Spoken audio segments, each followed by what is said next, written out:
मित्रों, वंदे मातरम, जय हिंद, नमस्कार। मैं हूं अनिल यादव। आपका स्वागत है हमारे यूट्यूब चैनल गुरुजी स्टडी अड्डा चैनल पर। मित्रों, आज के वीडियो में हम लोग अध्ययन करेंगे चिंतन की विशेषताएं क्या होती हैं, क्योंकि मित्रों यहां से आपके एग्जाम बीएड सेमेस्टर और डीएलएड सेमेस्टर में हर बार एक क्वेश्चन जरूर पूछा जाता है। तो चलिए मित्रों, सबसे पहले हम बात करते हैं चिंतन किसे कहते हैं। तो देखिए मित्रों, जब भी कोई व्यक्ति किसी भी समस्या से ग्रसित हो जाता है तो उस समस्या का समाधान करने के लिए अपने मस्तिष्क में ढेर सारे विचारों का निर्माण करता है। इन विचारों का संश्लेषण करता है, फिर उसके बाद उसका विश्लेषण करता है, फिर जाकर मित्रों वह मूल तथ्यों को निकालता है और समस्या का समाधान करता है। तो मित्रों, जो यह ढेर सारे विचारों की प्रक्रिया है, इसका संश्लेषण विश्लेषण मूल तथ्यों का निकालने के बाद अपनी समस्या का समाधान करने में जो प्रक्रिया होती है, इसी को हम चिंतन कहते हैं। अब मित्रों, हम यहाँ पर बात करेंगे कि चिंतन की विशेषताएं क्या होती हैं। तो देखिए मित्रों, हम बात करेंगे सीटी मॉर्गन के शब्दों में। यह एक परिभाषा है इनकी। इन्होंने क्या कहा है कि वास्तव में प्रतिदिन की वार्ता में प्रयोग होने वाले चिंतन शब्द विभिन्न क्रियाओं की संरचना निहित है।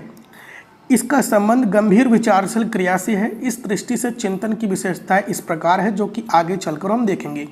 तो मित्रों, सीटी मॉर्गन का महोदय का कहना है कि जो चिंतन होता है यह आपकी विभिन्न क्रियाओं का संचार होता है। यह एक मानसिक संरचना है, मानसिक संक्रिया है, जो कि मित्रों गंभीर विचारशील क्रिया से होता है। यानी कि जब आपके मन में कोई विचार उत्पन्न होता है, कोई समस्या उत्पन्न होती है, तो विचार उत्पन्न होता है। विचार को हम संश्लेषण करते हैं, विश्लेषण करते हैं, उसका हम तथ्य को निकालते हैं, तो उससे क्या होता है कि चिंतन प्रक्रिया का निर्माण होता है। तो इन्हीं चिंतन प्रक्रियाओं की क्या विशेषताएं होती है मित्रों, तो सबसे पहले हम देखते हैं विशिष्ट गुण क्या होते हैं चिंतन की। तो चिंतन मानव का एक विशिष्ट गुण है, जिसकी सहायता से वह असभ्य अवस्था से सभ्य अवस्था तक पहुंचने में सफल हुआ है। तो देखिए मित्रों, चिंतन के द्वारा व्यक्ति अपनी समस्याओं का समाधान करता है, जो भी उसकी समस्या होती है उसका निराकरण करता है। तो मित्रों, चिंतन के माध्यम से ही एक पीढ़ी का दूसरे पीढ़ी में विकास होता है। चीज़ों को, संसाधनों को हम इस प्रकार से बनाते हैं कि वो आपके अनुकूल हो, आपके विलासिता के अनुरूप बने। तो देखिए मित्रों, जो असभ्य अवस्था होती है, जैसे कि पुरानी जो मानव की पहले की असभ्य अवस्था थी, उस अवस्था से मनुष्य सभ्य अवस्था में किस प्रकार पहुंचा, चिंतन की सहायता से पहुंचा। वह चीज़ों को, अपनी समस्याओं को धीरे धीरे सरल बनाता चला गया। तो इस प्रकार मित्रों, चिंतन की सहायता से व्यक्ति असभ्य अवस्था से सभ्य अवस्था में रूपांतरित होता है। इसका यह एक विशिष्ट गुण होता है। देखिए मित्रों, दूसरा पॉइंट है मानसिक प्रक्रिया। चिंतन मानव की किसी इच्छा, असंतोष, कठिनाई या समस्या के कारण आरंभ होने वाली एक मानसिक प्रक्रिया है।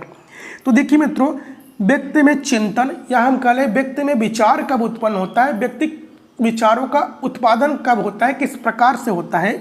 तो देखिए मित्रों, जब किसी भी व्यक्ति में कोई किसी भी कार्य के प्रति इच्छा जागती है, या हम कह लें कि जब व्यक्ति में किसी भी समस्या के प्रति असंतोष उत्पन्न होता है, कठिनाई उत्पन्न होती है, कोई समस्या सामने आती है, तो व्यक्ति उस समस्याओं का समाधान करने के लिए अपने मस्तिष्क में ढेर सारों विचारों का उत्पादन करता है। उन विचारों का संश्लेषण करता है, विश्लेषण करता है, और अंत में निष्कर्ष में पहुंचता है कि हम इस समस्या का समाधान किस प्रकार से करें। तो यह जो ढेर सारी प्रक्रियाएं चलती है विचारों की, इसी प्रक्रिया को हम क्या कहते हैं मित्रों, चिंतन कहते हैं। तो चिंतन क्या होता है कि मित्रों, चिंतन एक मानसिक प्रक्रिया है, या एक मानसिक उपज है।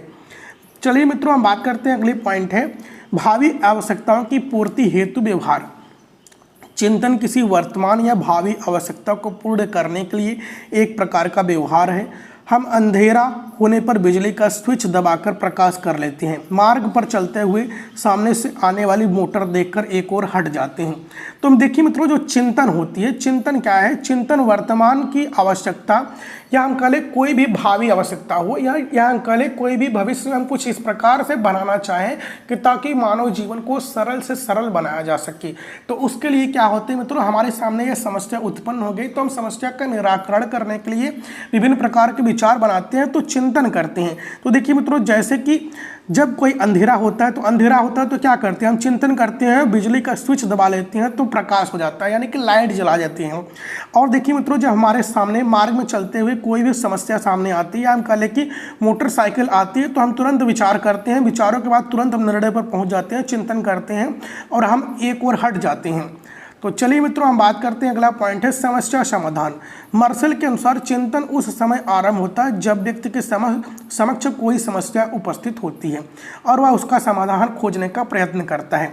तो देखिए मित्रों, आपके सामने कोई भी चिंतन कब प्रारंभ होता है? जब आपके सामने कोई समस्या उत्पन्न होती है तो आपको चिंतन तभी से प्रारंभ होता है। जैसे कि मित्रों आपका एग्जाम आने वाला है, एग्जाम आने वाला है, जब तक एग्जाम नहीं था तब तक आप टेंशन फ्री थे, कोई भी, यानी कि जब आपको एग्जाम आने वाला है, एग्जाम की तैयारी कर रहे हैं, तो आप चिंतन करना शुरू कर देते हैं शुरू से कि समस्या जो है, जो आपका पाठ्यक्रम है उसमें क्या तथ्य दिए हैं, उन सभी समस्याओं का क्या करते हैं आप निराकरण करते हैं, चिंतन के माध्यम से करते हैं।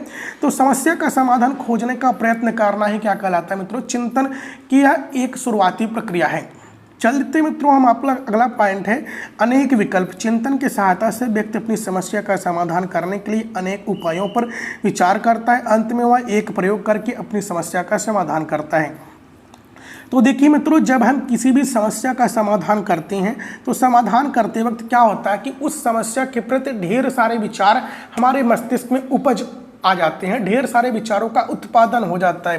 तो हम क्या करते हैं, जब अनेक विकल्प हमारे सामने उत्पन्न होते हैं तो हम चिंतन के द्वारा यह निष्कर्ष निकालते हैं कि यह नहीं यह विकल्प सही है, यह नहीं यह विकल्प सही है। तो अंत में जो भी हमारे लिए उपयुक्त होता है उसका हम सोच विचार करके अपने पास ग्रहण कर लेते हैं, उससे अपनी समस्याओं का समाधान कर लेते हैं। तो यह किसकी सहायता से करते हैं? या हम चिंतन की सहायता से करते हैं। तो यह चिंतन की मुख्य विशेषताएं होती है। अगला पॉइंट है समस्या समाधान तक चलने वाली प्रक्रिया। इस प्रकार चिंतन एक पूर्ण और जटिल मानसिक प्रक्रिया है जो समस्या की उपस्थिति के समय से आरंभ होकर उसके समाधान के अंत तक चलती है। तो देखिए मित्रों, हम चिंतन कब करते हैं? चिंतन हम तब करते हैं जब हमारे सामने कोई भी समस्या उत्पन्न होती है। समस्या जैसी ही हमारे सामने उत्पन्न होती है तो वैसे ही हम चिंतन करना शुरू करते हैं। चिंतन करने के बाद ढेर सारे विचार आते हैं, अनेक विकल्प आते हैं। इन सब विकल्पों से निकलते हुए जो श्रेष्ठ विकल्प होता है उसको हम चुनते हैं, फिर उसके बाद हम अपने समस्याओं का समाधान कर लेते हैं। तो मित्रों, जो प्रारंभ से लेकर अंत तक जो भी बीच की सभी क्रियाएं हम करते हैं वह एक मानसिक चिंतन का स्वरूप होता है, एक मानसिक संक्रिया होती है। इन संक्रियाओं के द्वारा ही हम क्या करते हैं, चिंतन करते हैं और अपनी समस्या का समाधान करते हैं। तो क्या है मित्रों, समस्या समाधान की प्रक्रिया में चिंतन एक जटिल मानसिक संक्रिया है जो कि शुरू से लेकर अंत तक चलती है जब तक समस्या का समाधान नहीं होती है। तो यह है मित्रों चिंतन की मुख्य विशेषता है। वीडियो अच्छा लगा हो तो लाइक कीजिएगा, चैनल पर पहली बार आए हो तो सब्सक्राइब कीजिएगा। जय हिंद, जय भारत, वंदे मातरम।